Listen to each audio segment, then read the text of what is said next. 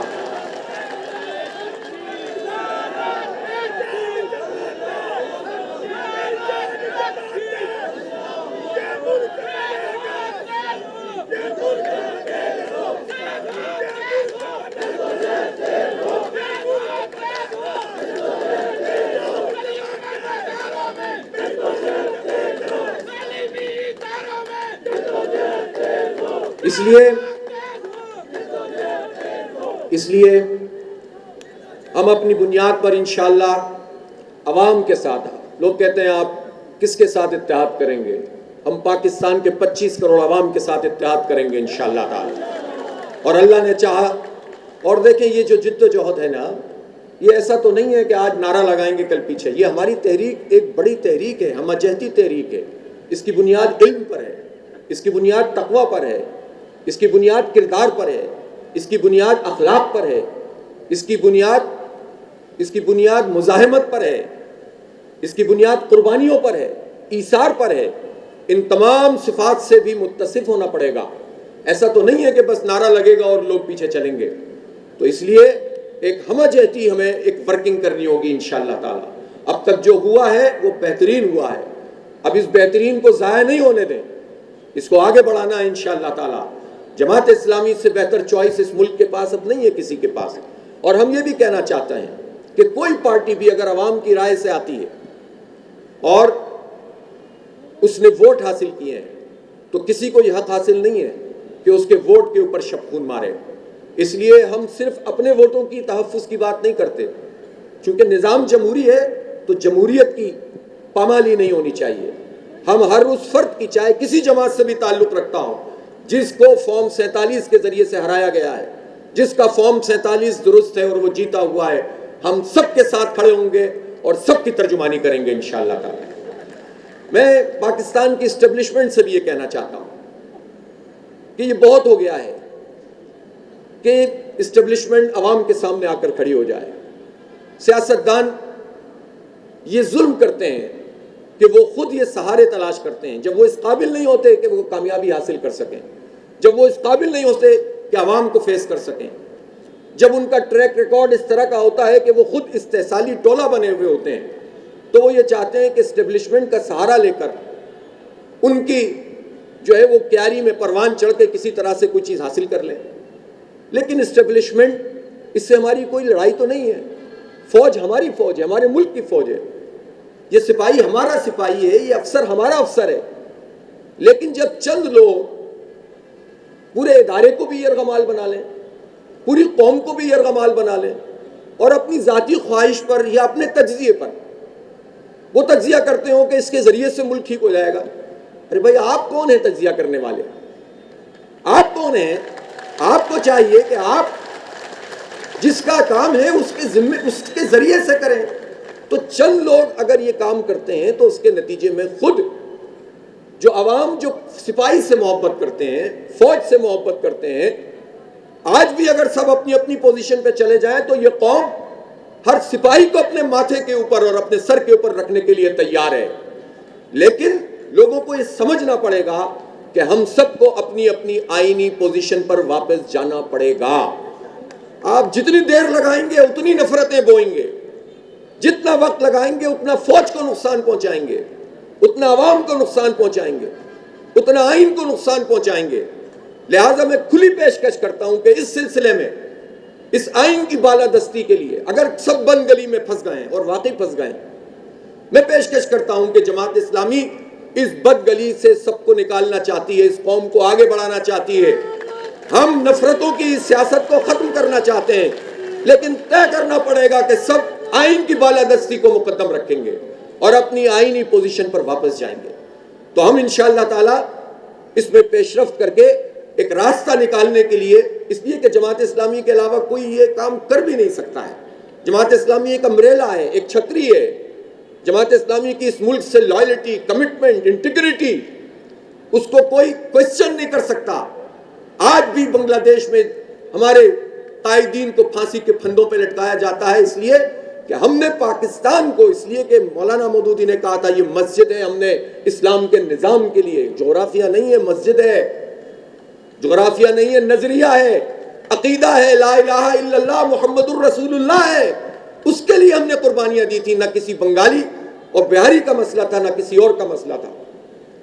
تو آج بھی ہم قربانی دے رہے ہیں، ہم نے تو ہتھیار نہیں ڈالے تھے، ہم نے کشمیر میں قربانی دی ہے، ہم آج بھی یہ عزم رکھتے ہیں کہ ہم یہ نہیں دیکھیں گے کہ فوج کیا کر رہی ہے، ہم تو پاکستان کے تحفظ کے لیے سب کچھ کریں گے، اس لیے کہ پاکستان کسی کا نہیں ہے، نہ جاگیردار کا ہے، نہ جرنیل کا، نہ بیوروکریٹ کا، پاکستان ہمارا ہے، پاکستان کے 25 کروڑ لوگوں کا ہے، قائد اعظم کا ہے، جن کی قیادت میں جب ٹرینیں یہاں پر لاہور پہنچی تھی مشرقی پنجاب سے، تو بعض ٹرینوں میں تو شاید کوئی بھی نہیں بچا تھا، سب کٹ گئے تھے، ان ماؤں بہنوں کا ہے جنہوں نے اندھی کنوؤں میں چھلانگ لگائی تھی اپنی عزت بچانے کے لیے۔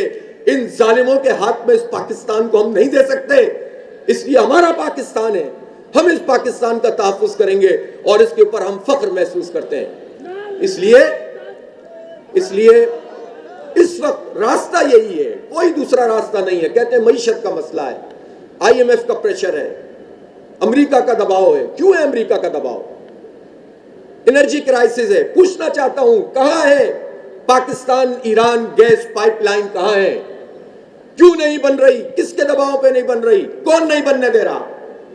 ہمت کرو، پوری قوم آپ کے ساتھ کھڑی ہوگی، یہ انرجی کرائسس ختم ہو جائے گا۔ تحریک چلائیں گے اس کے لیے انشاءاللہ۔ ہماری یہ جو آئی پی پیز کا مسئلہ ہے، یہ کس نے کیا ہے؟ کرپشن، لوٹ مار، کھائے جاؤ۔ 9000 میگا واٹ بجلی موجود ہے، اس کے پیسے دے رہی ہے قوم اور بجلی کنزیوم بھی نہیں کر رہی ہے۔ مزید پیسے بڑھاؤ۔ آئی ایم ایف یہ نہیں کہتا کہ آئی پی پیز کے معاہدے ریوائز کرو۔ آئی ایم ایف بڑے جاگیرداروں پہ ٹیکس لگانے کی بات نہیں کرتا۔ آئی ایم ایف یہ نہیں کہتا کہ 4% لوگوں کے پاس 40% کلٹیویٹڈ لینڈ کیوں ہے۔ آئی ایم ایف یہ نہیں پوچھتا کہ انہوں نے کہاں سے زمینیں حاصل کی تھیں۔ انگریزوں کی غلامی کر کے، غداریاں کر کے قبضہ کرنے والے جاگیردار اور ان کے خاندان آج بھی مسلط ہیں، ان پر ٹیکس لگانے کی بات کی۔ میں عام کسان کی بات نہیں کر رہا، کسان کو تو ریٹ دے ہی نہیں رہے، ابھی گندم کے ریٹ بھی اس کو پراپر نہیں مل رہے، سب پھنسے ہوئے ہیں۔ تو یہ تو چند لوگوں کا نظام ہے جو پورے پاکستان پر موجود ہے۔ اس لیے ہم یہ سمجھتے ہیں کہ اس نظام کو تبدیل کرنے کے لیے اس تحریک کو لے کر آگے چلنا ہوگا۔ ہم ان بنیادوں پر اپنی تحریک لے کر چلیں گے جو عوام کے دلوں کی ترجمانی کرنے والی۔ ہم اپنی ذاتی مفاد کے لیے کام نہیں کریں گے۔ جب آپ عوام کے ساتھ کنیکٹ ہوں گے، جب آپ کی کمیونیکیشن بڑھے گی، تو انشاءاللہ تعالیٰ آپ سے آپ چیزیں درست ہوں گی۔ میں اس موقع پر یہ کہنا چاہتا ہوں کہ جماعت اسلامی یوتھ کو انشاءاللہ اپنے بنیادی طور پر ہدف میں رکھے گی۔ ہمارے یوتھ کے بہت مسائل ہیں، ہمارے نوجوانوں کے بڑے مسئلے ہیں۔ جس سے بات کرو وہ کہتا ہے اس ملک میں کوئی مستقبل نہیں ہے، دل ٹوٹ جاتا ہے، پریشان ہونے لگتے ہیں۔ یہ کیا بات ہے؟ یہ کیسا ملک؟ یہ پہاڑ، یہ برف، یہ گلیشیئر، یہ دریا، یہ سمندر، یہ کھیت، یہ کھلیان، یہ معدنی وسائل، یہ نوجوان 65-70% موجود ہوں جس ملک میں، اور پھر اس کے بعد نوجوان کہیں کہ کوئی مستقبل نہیں۔ سارا مستقبل آپ کا ہے نوجوانوں، آؤ مل کر ہمارے ساتھ ان ظالموں سے اپنا حق چھیننے کی تحریک کا حصہ بن جاؤ۔ کوئی دور کی بات نہیں ہے، انشاءاللہ یہ پاکستان آگے بڑھے گا۔ مایوسی شیطان کا سب سے بڑا ہتھیار ہے۔ خواتین، نعرے بہت لگتے ہیں، باتیں بہت ہوتی ہیں، وراثت میں حق دینے کے لیے امیر صاحب ہمارے مسلسل 10 سال سے بات کر رہے ہیں کہ وراثت میں ان کو پراپر حق ملنا چاہیے۔ اس کے لیے تحریک چلائیں گے کہ کوئی ایم این اے، کوئی ایم پی اے، کوئی جنرل، کوئی بریگیڈیئر، کوئی بیوروکریٹ کسی گریڈ کا، اور کوئی بھی ایسا فرد جو حکومتی عہدے پر ہوگا، اگر وہ اپنی بہنوں کو، اپنی بیٹیوں کو، خواتین کو وراثت میں حق نہیں دے گا، اس کو اس سیٹ سے ہٹائیں گے۔ اس کے لیے تحریک چلائیں گے انشاءاللہ تعالی۔ خواتین کو تحفظ فراہم ہونا چاہیے، ان کو عزت والی ٹرانسپورٹ ملنی چاہیے۔ ان کے ساتھ کیا سلوک کیا ہوا ہے؟ نعرے لگاتے ہو ان کے، صرف اس کا نام رکھ دیا کہ اپنی پارٹی کے چند لوگوں کو نوازنے کے لیے پرسنٹیج رکھ دو اسمبلی میں، اس سے خواتین کے مسئلے حل ہو جائیں گے۔ خواتین کے ایشوز، ظاہر ہے یہ آبادی ہے، آپ دیکھیں تو صحیح، جو ورکنگ ویمن ہیں ان کا کیا حال ہے، ان کو ویجز پورے نہیں ملتے، ان کو ہیرسمنٹ کا نشانہ بنایا جاتا ہے۔ جو کھیتوں میں کام کرنے والی عورتیں ہیں، وہ سارے لوگ جو منیمم ویج کی بات کرتے ہیں، نعرے لگاتے ہیں، وہ بتائیں نا کہ ان کے کھیتوں میں کام کرنے والی مردوں کو بھی وہ پورے ویج نہیں دیتے، عورتوں کی تو بات چھوڑ دیجئے، تو ان کا کوئی حق تو ہوگا نا، اور ہے، اور ہمارے دین نے ہمیں دیا ہے، اسلام نے ہمیں دیا ہے، ہم اسلام کے اس پیغام کو لوگوں تک پہنچائیں گے۔ یہ خوف زدہ کرتے ہیں، یہ چیلنج ہے تمام کارکنوں کا، یہ خوف زدہ کرتے ہیں کہ اسلام آئے گا تو عورتوں پہ پابندی لگ جائے گی، اسلام آئے گا تو یہ ہو جائے گا اور وہ ہو جائے گا۔ بھائی اسلام ہی تو آزادی دے گا آپ کو ان ظالموں سے۔ اس لیے ہم یہ چاہتے ہیں کہ پاکستان کو ایک آزاد مملکت کے طور پر ہی ہونا چاہیے۔ وہ پالیسیاں جو امریکہ کی لاٹ کر اور امریکہ کے آشیرواد حاصل کرنے کے لیے لوگ اختیار کرتے ہیں، وہ پالیسیاں پاکستان کو آگے نہیں بڑھا سکتی۔ دیکھیں ایک اور بات بھی ہے، اگر امریکہ بھی اصول اور ضابطے کی بنیاد پر بات کرے گا تو ٹھیک ہے کہ ہم کمزور ہیں، ٹھیک ہے کہ معاشی طور پر ہم پریشان ہیں، لیکن ہماری غیرت اور ہماری حمیت اس بات کا تقاضا کرتی ہے کہ ایک مملکت کے طور پر برابری کی سطح پر بات کی جائے۔ ہمیں اس طرح سے بھک منگے نہ بناؤ۔ اسی طرح سے چائنا ہے، اس کے ساتھ بھی دوستی ہے، لیکن یہ کیا طریقہ ہے کہ ایک طرف چائنا سے بھی بات کرو، دوسری طرف اس کے منصوبے بھی ختم کرو؟ سب کو ساتھ لو، ساتھ بٹھاؤ اور بتاؤ کہ سی پیک کا کیا بنا، کہاں تک پہنچا، کیوں اس کے اوپر لیت و لال سے کام کیا جا رہا ہے، اور دوستوں کو بھی اعتماد دو اور ہر ایک سے بات کرنے کے لیے حوصلہ رکھو، لیکن اصولوں کے اوپر سودے بازی نہیں ہوگی۔ یہ جو سب کچھ چھوڑ دیتے ہیں، نہ چائنا سے سی پیک پہ کام کر نہیں رہے اور بھارت سے تجارت کرنے کی بات کریں گے۔ وہ بھائی وہ بھارت آزاد کشمیر لینے کی بات کر رہا ہے مودی، وہ ہندوتوا کا خواب پورا کرنا چاہتے ہیں، وہ انتہا پسندی کے ذریعے سے کام کر رہے ہیں۔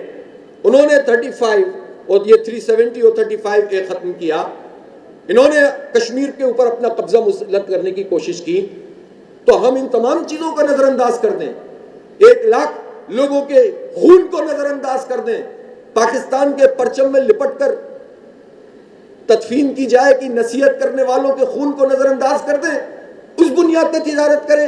تجارت کے سارے راستے وسطے ایشیا کے موجود ہیں، بلائیں ایک زبردست قسم کا اسٹریٹجک بلاک جس میں چائنا ہو، جس میں رشیا ہو، جس میں افغانستان ہے، جس میں ترکی ہے، جس میں ایران ہے۔ ہم بہت مضبوط ہیں، اپنی طاقت تو پہچانو۔ کیوں قوم کو بھیک کے اوپر لگا دیا؟ اس لیے کہ تم خود ان لوگوں کے سہارے پہ آنا چاہتے ہو کہ جو تمہیں لا کر ہمیں دباتے ہیں، ہمیں پیستے ہیں اور ہمیں ان بحرانوں میں مبتلا کرتے ہیں۔ اس لیے پاکستان کو اس شکنجے سے نکالنے کے لیے اس بڑی تحریک کا ہمیں حصہ بننا پڑے گا۔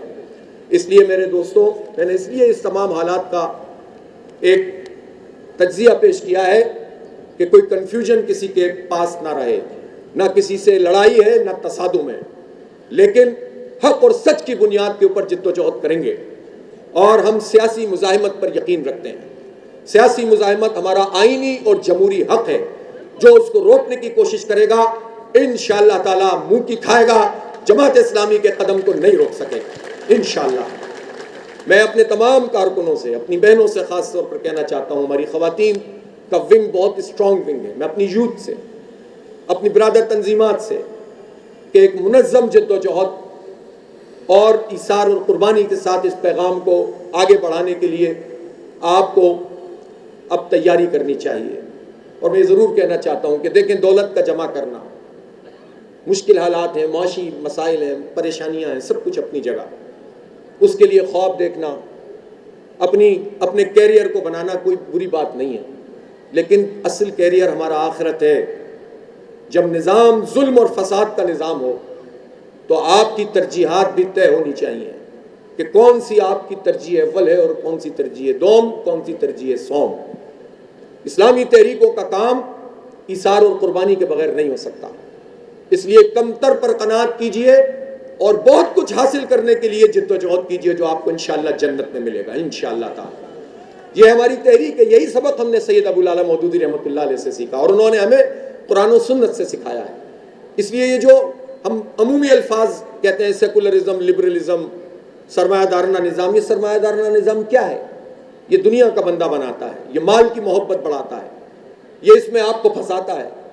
یہ اسی کا آپ کو ہو کر رہنے کا درس دیتا ہے، اور آپ پھر اپنی ترجیحات اسی نظام کو بناتے ہیں اور خوش بھی بہت رہتے ہیں کہ میں درس قرآن تو کرتا ہوں نا، بڑے VIP قسم کے درس قرآن کرتا ہوں، پوری زندگی اس نظام کی خدمت کرتے رہتے ہیں اور ایک دو کام کر کے سمجھتے ہیں کہ ہم بہت دین کا کام کر رہے ہیں۔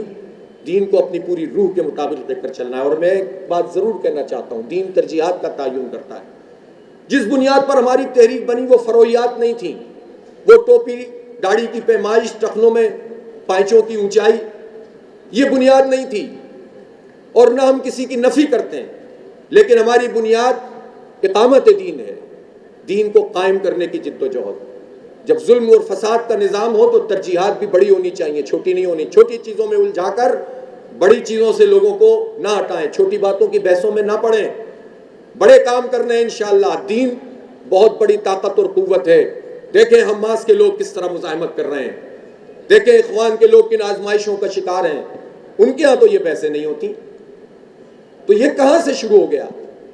اس لیے جو چیز ہماری دین میں، اور پھر مولانا مودودی رحمۃ اللہ علیہ نے تو ہمیں کتنا واضح پیغام، جو بانی تحریک ہو، جو لٹریچر جس کی بنیاد پر پوری اسلامی تحریکیں آگے بڑھ رہی ہوں، جس کی بنیاد پر یہ جماعت اسلامی آگے بڑھ رہی ہو، وہ فرد وہ بڑا انسان بھی کہتا ہو کہ میری فقہی رائے موجود ہے، لیکن میں اپنی جماعت کو بھی پابند نہیں کرتا کہ میری فقہی رائے کی وہ تابعداری کرے۔ مرضی یہ کرو، مرضی یہ نہیں کرو، جو تابعداری کرنی ہے، جو اطاعت ہے، جو سماع ہے، وہ تو اقامت دین پر ہے، اس نظام کے خلاف جد و جہد پر ہے۔ بڑی چیزوں پہ تو آپ کمپرومائز کر لیں، اس نظام کا حصہ بن جائیں، چھوٹی چیزوں میں الجھ جائیں تو یہ تو کوئی صحیح بات نہیں ہے۔ اس لیے جو فقہی تنوع موجود ہے، یہ دین کی خوبصورتی ہے۔ اس تنوع کو، اس ورائٹی کو، اس رائے کو اپنی رائے کے اوپر قائم رہتے ہوئے کسی کی نفی کیے بغیر ہر فقہی رائے کو قبول کرنے کی صلاحیت بھی پیدا کریں اور سب کو ساتھ لے کر چلنے کی جرت بھی پیدا کریں۔ پورے معاشرے کو ساتھ لے کر چلیں گے انشاءاللہ تعالی، اور اپنے اندر ہم کمزور لوگ ہیں، گناہگار، خطا کار، اللہ نے ہمیں توفیق دی ہے تو ہم یہاں کھڑے ہوئے ہیں۔